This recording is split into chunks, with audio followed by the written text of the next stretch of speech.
Migran Care menemukan permasalahan suara pekerja migran yang masuk dalam daftar pemilih atau DPT luar negeri di 4 negara yakni Hong Kong, Malaysia, Singapura, dan Taipei. Hal itu disampaikan dalam jumpa pers yang diselenggarakan secara daring bertajuk Catatan Awal Pemantauan Pemilu Luar Negeri Kamis 18 Januari 2024. Staf Pengelolaan Pengetahuan, Data, dan Publikasi Migran Care Trisna Dwi Yuni Arista mengatakan suara pekerja migran di 4 negara itu belum didistribusikannya dengan baik. Padahal menurutnya mereka sudah mendaftar terlebih dahulu. Temuan itu, kata Trisna, merupakan hasil keluhan pekerja migran di 4 negara tersebut. Ya, dalam 4 wilayah itu semuanya dalam komentarnya mengeluhkan hal yang sama terkait suaranya belum didistribusikan dengan baik ataupun DPT luar negerinya bermasalah. Padahal dia atau pekerja migran tersebut sudah mendaftar lebih dahulu, kata Trisna.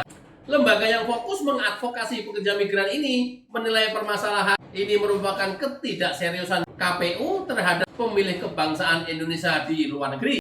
Hal itu menurut Trisna terlihat dari menurunnya jumlah DPT luar negeri yang ditetapkan oleh KPU yang berjumlah hanya sekitar 1,7 juta. Angka itu terlalu kecil dibandingkan dengan populasi warga negara Indonesia yang sedang bekerja, belajar, dan bermukim di luar negeri.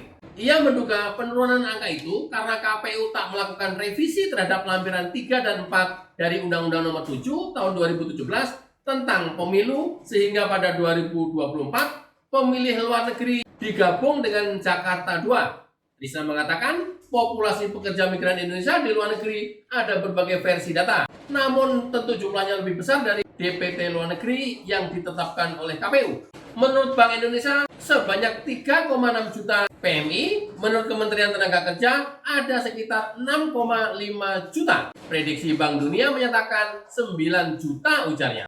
Menurut Trisna, ini hanya pekerja migran, belum lagi mahasiswa, WNI yang bermukim di luar negeri. Karena itu, dia mengatakan sangat jauh sekali keterpenuhan data dari pekerja migran itu sendiri. Trisna mengatakan hal itu berdampak pada penghilangan hak politik yang dimiliki warga Indonesia, khususnya pekerja migran. Sementara itu, Direktur Eksekutif Migran Care, Wahyu Susilo, mengatakan hingga kini belum ditemukan caleg yang bisa mengakomodasi kepentingan pekerja migran Indonesia di luar negeri. Padahal, kata dia, pemilih luar negeri masih mengalami kendala. Sampai sekarang mengalami keterbatasan baik dalam konteks persiapan penyelenggaraan, apalagi dalam konteks aspirasi politik, katanya.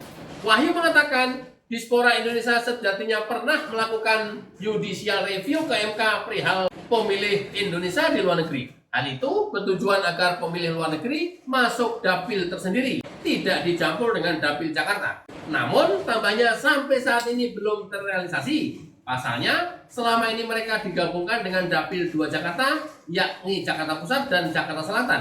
Apalagi aspirasi dan artikulasi politik mereka yang ada di Jakarta dengan di luar negeri sangat berbeda aspirasinya. Karena kebanyakan mereka pekerja migran selama ini masih tak pernah terartikulasikan tuturnya.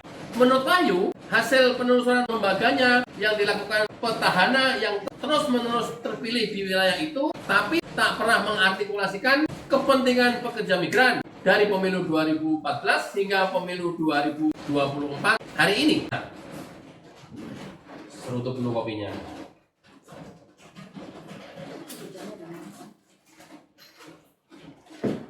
Informasi dikutip dari berbagai media massa.